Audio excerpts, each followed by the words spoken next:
तो ये विजय जी मुझसे परसों पूछ रहे थे। अब होता क्या है कि ट्रंप जब आए थे, ट्रंप ने कहा था कि हम तो 1 घंटे में बैठाएंगे और दोनों कर देंगे। वो अलास्का वाली मीट कब हुई, कहां हुई, वो दोनों के प्लेन उतरे थे, बड़ा सब कुछ हुआ था, बॉडी लैंग्वेज एक्सपर्ट बॉडी पढ़ रहे थे, क्या हुआ, बॉडी लैंग्वेज पढ़ते पढ़ते यहां तक हम आ गए। मुझे लगता है कि ट्रंप पता नहीं, मतलब जिसको कहते हैं कि उथल पुथल में ही अपना कार्यकाल बिता देना चाहते हैं और दुनिया भी उथल पुथल में रहे, वो भी उथल पुथल में रहे, क्योंकि ये तो संभव नहीं होने वाला है। ये इतनी चीजें नहीं संभव होने वाली है कि एक साथ जितनी समस्याएं हैं वो सब समाधान हो जाए। और क्या गाजा में वो बस्ती बन गई क्या? वो जो बफर जोन बनना था, इंटरनेशनल सिक्योरिटी, क्या आईएसएफ कौन सी बनाए थे, वो बन गई क्या? कुछ नहीं। बेचारे जेलेंस्की तो रोज ही रो रहे होंगे, उनका तो बुरा हाल है। अभी कल मारा है रशिया ने, बहुत भयानक धमकी दी है, मैं कीव बर्बाद कर दूंगा। मैं वही कह रहा हूं, बहुत भयानक मिसाइलें मारी।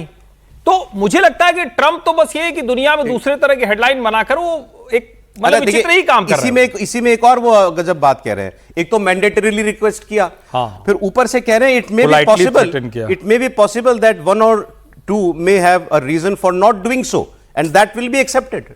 कि एक आध आप में से हैं जिनकी मजबूरी मैं समझता हूं कि आप ये करना चाहें, और लोग अंदाजा लगा रहे हैं कि वो ये पाकिस्तान के लिए कह रहे हैं, क्योंकि पाकिस्तान तो जल उठेगा और मर उठेगा अगर पाकिस्तान ने ये काम कर दिया। और पाकिस्तान ने ये डिक्लेयर भी कर दिया है कि हम ये काम नहीं करने वाले। उनके रक्षा मंत्री ने ये बयान भी दिया उनके टीवी पे जाके, सुनाता हूं आपको।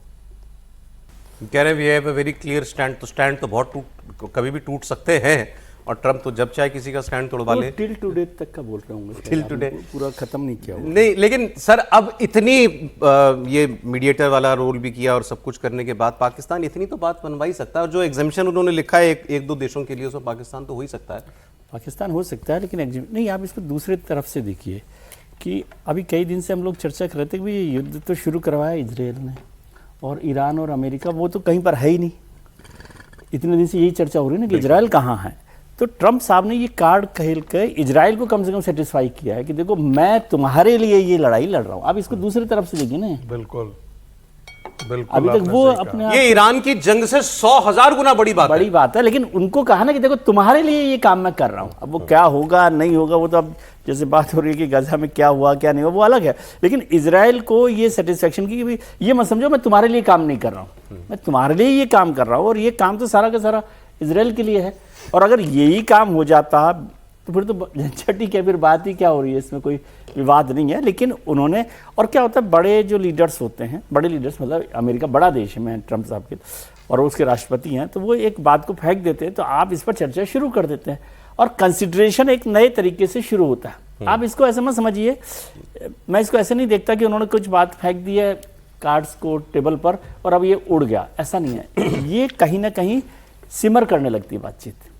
अब इसलिए उन्होंने कहा कि अच्छा 1-2 देश हैं जो नहीं कर सकते। तो फिर अभी क्या आप रक्षा मंत्री जी को सुन रहे हैं पाकिस्तान के, वो कह रहे हैं कि नहीं ये नहीं है। मैं कह रहा हूँ इसमें आप शब्द जोड़ लीजिए, till now we have the clear stand. Serious note पे मैं कह रहा हूँ भाई, ये तो वो लोग, आप सुनिए ना गाजा में क्या हुआ था, जब वो सेना भेजनी थी तो पाकिस्तान तो नहीं था, पाकिस्तान तैयार हुआ कि नहीं हुआ। आप बात ठीक कह रहे हैं, लेकिन यहाँ पर तो उम्मीद ये थी कि अभी 1-2 दिन में शायद कुछ समझौता हो जाए। 1-2 दिन में कुछ नहीं होता, लेकिन और ये कह रहे हैं ये समझौते का पार्ट होगा, ये तो तुरंत करने को कह रहे हैं।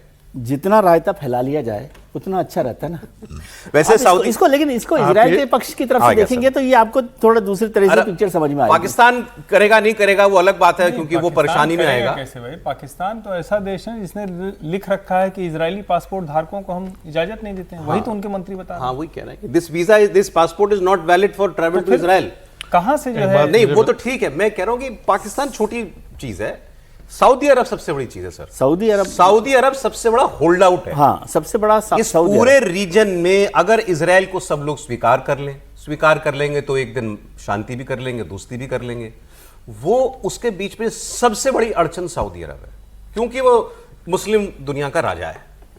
वो होली मॉस्क की वजह से भी है, एक तो वो भी मक्का मदीना, क्योंकि दोनों वो अगर पिघल गया तो फिर बात ही खत्म हो गई। लेकिन वो पिघल नहीं रहा। खबर ये भी है कि उसने ये कह दिया है कि अब्राहम अकॉर्ड में वो एक वक्त बहुत करीब पहुंच गया था। यूएई ने तो साइन कर लिया, वो भी करने वाला था, लेकिन उसने एक शर्त रख दी थी।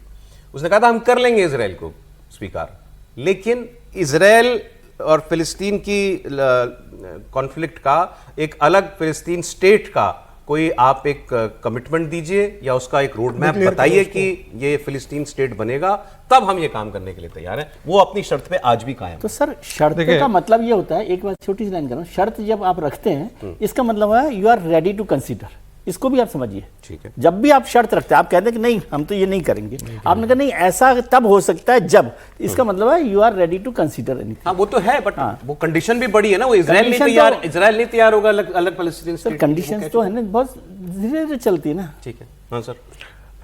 देखिए मुस्लिम कंट्रीज में हम देखें तो बड़े देश कौन कौन से हैं जो बहुत ताकतवर देश हैं, तो हम खाड़ी के देशों को ले लेते हैं, कतर ले लेते हैं, बहरीन ले लेते हैं, फिर सऊदी अरबिया ले लेते हैं, यूएई ले लेते हैं, फिर नीचे जरा आते हैं तो पाकिस्तान ले लेते हैं, उधर चले जाते हैं तो सूडान चले जाते हैं, इजिप्ट चले जाते हैं, जॉर्डन चले जाते हैं, मोरक्को चले जाते हैं, फिर साउथ ईस्ट एशिया में आते हैं तो मलेशिया चले जाते हैं, इंडोनेशिया चले जाते हैं।